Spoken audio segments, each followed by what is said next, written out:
कैसे हैं आप सब? एकदम बढ़िया। आज हम लोग कंपैरेटिव स्टेटमेंट चैप्टर में comparative statement of profit and loss का टॉपिक समझेंगे।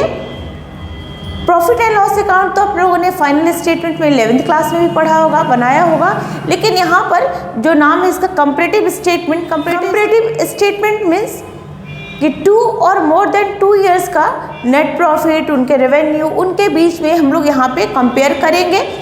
और ये कंपैरेटिव स्टेटमेंट इसलिए बनाते हैं जिससे कि 2 और मोर देन 2 इयर्स में उनके रेवेन्यू का क्या रेशियो है, कितना इंक्रीज हो रहा है, कितना डिक्रीज हो रहा है, उनके एक्सपेंसेस कितने इंक्रीज और डिक्रीज हो रहे हैं, उनका करंट में उनकी क्या फाइनेंशियल कंडीशन है, उसके लिए बनाते हैं। एक्चुअली लास्ट ईयर का और करंट ईयर का नेट प्रॉफिट क्या है, उनके बीच में क्या रेशियो है, इसके लिए हम लोग comparative statement of profit and loss बनाते हैं। तो वीडियो को लास्ट तक देखिएगा और अपने फ्रेंड्स में भी शेयर करिएगा। इससे आपका पूरा डिटेल में ये जो comparative statement of profit and loss का जो टॉपिक है बिल्कुल क्लियर हो जाएगा आप लास्ट तक देखेंगे तो। और कम से कम टाइम में आपको रिवीजन वीडियो के तौर पे आपको ये पूरा टॉपिक बता रही हूँ।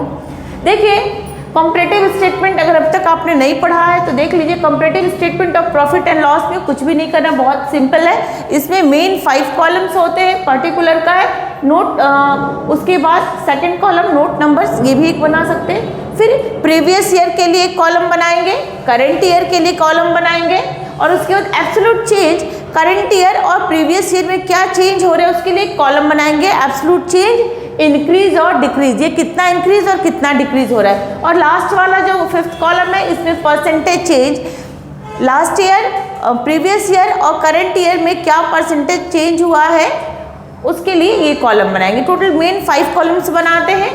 मैंने इधर नंबरिंग कर लिया 1 2 3 4 5, और प्रीवियस ईयर में लिख लिया A, करंट ईयर B, और जो एब्सोल्यूट चेंज निकालेंगे वो B माइनस A, यानी कि current year minus previous year करेंगे तो ये हमारा एब्सोल्यूट चेंज का अमाउंट निकल कर आएगा। इसके बाद परसेंटेज चेंज में निकालेंगे तो जो एब्सोल्यूट चेंज हुआ है, जो ये हम लोगों ने C कॉलम निकाला है, इसका जो प्रीवियस ईयर अमाउंट था, प्रीवियस ईयर अमाउंट के साथ हम लोग परसेंटेज फाइंड करेंगे तो ये हम लोग का एब्सोल्यूट चेंज निकल जाएगा। और आगे चल के जैसे 11th में बनाते थे आप लोग debit side, credit side, debit side में आप सारे एक्सपेंसेस लिखते थे और क्रेडिट साइड में ग्रॉस प्रॉफिट और जो रिसीव इनकम होता था वो लिखते थे। बट यहाँ थोड़ा डिफरेंट है, यहाँ सब कुछ वर्टिकली लिखना है, यानी कोई debit credit side left right नहीं है, सब कुछ सेम साइड में लिखना है।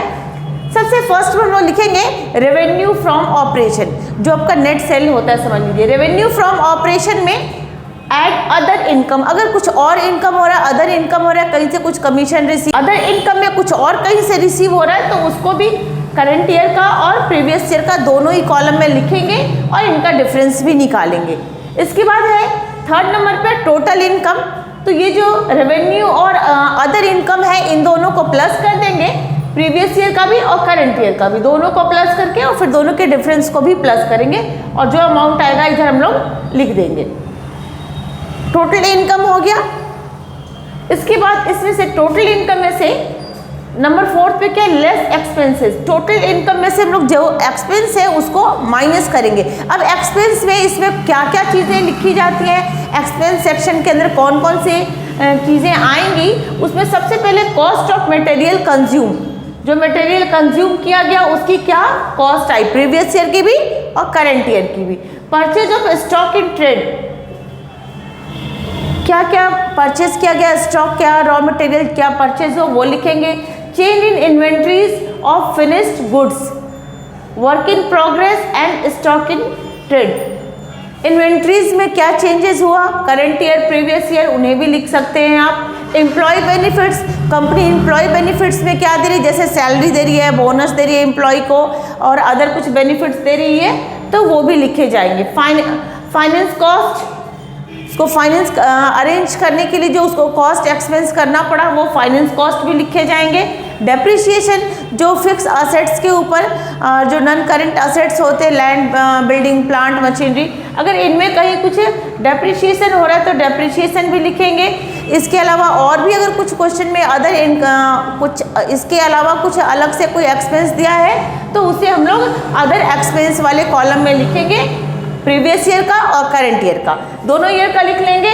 उसके बाद करंट ईयर में से प्रीवियस ईयर के सारे एक्सपेंस को माइनस करके उनके सामने लिखते चलेंगे और उनका फिर एक एक का परसेंटेज भी फाइंड करना पड़ेगा, रेवेन्यू का में भी और एक्सपेंस में भी, ईच एंड एवरी का हम लोग परसेंटेज फाइंड करेंगे।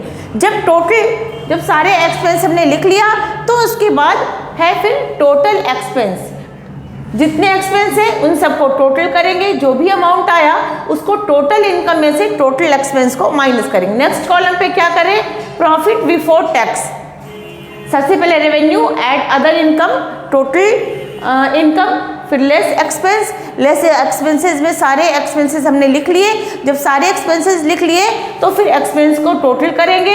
एक्सपेंस को टोटल करने के बाद profit before tax, profit before tax में से टोटल रेवेन्यू में से टोटल एक्सपेंस को माइनस करेंगे तो आपका निकल आएगा प्रॉफिट बिफोर टैक्स। फाइंड कर लिया। अगर क्वेश्चन में कुछ टैक्स गिवन है तो फिर प्रॉफिट बिफोर टैक्स में से उस लेस टैक्स को माइनस करिए, प्रीवियस ईयर का भी और करंट ईयर दोनों के टैक्सेस को माइनस करेंगे, तब आपका फाइनली प्रॉफिट आफ्टर टैक्स निकल आएगा। इससे और दोनों का प्रॉफिट निकालने के बाद उनका एब्सोल्यूट वैल्यू निकालेंगे। एब्सोल्यूट वैल्यू यानी कि करंट ईयर में से प्रीवियस ईयर का जो हमारा नेट प्रॉफिट है यानी कि एक्यूरेट प्रॉफिट है उसको फाइंड करके और फिर उनका हम लोग परसेंटेज भी फाइंड करेंगे। परसेंटेज टोटल 100 रहेगा आपका।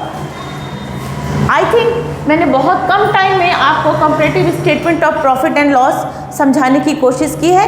उम्मीद करती हूँ कि आपको ये समझ में आ गया होगा। रिवीजन वीडियो में नेक्स्ट वीडियो में आपको मिलेगा कॉमन साइज स्टेटमेंट जो है वो भी आपको मिलेगा। ये दोनों चैप्टर बहुत सिंपल है, इजी है और बहुत ही बेनिफिशियल भी है आपके लिए, बोर्ड के स्टूडेंट्स के लिए स्पेशली।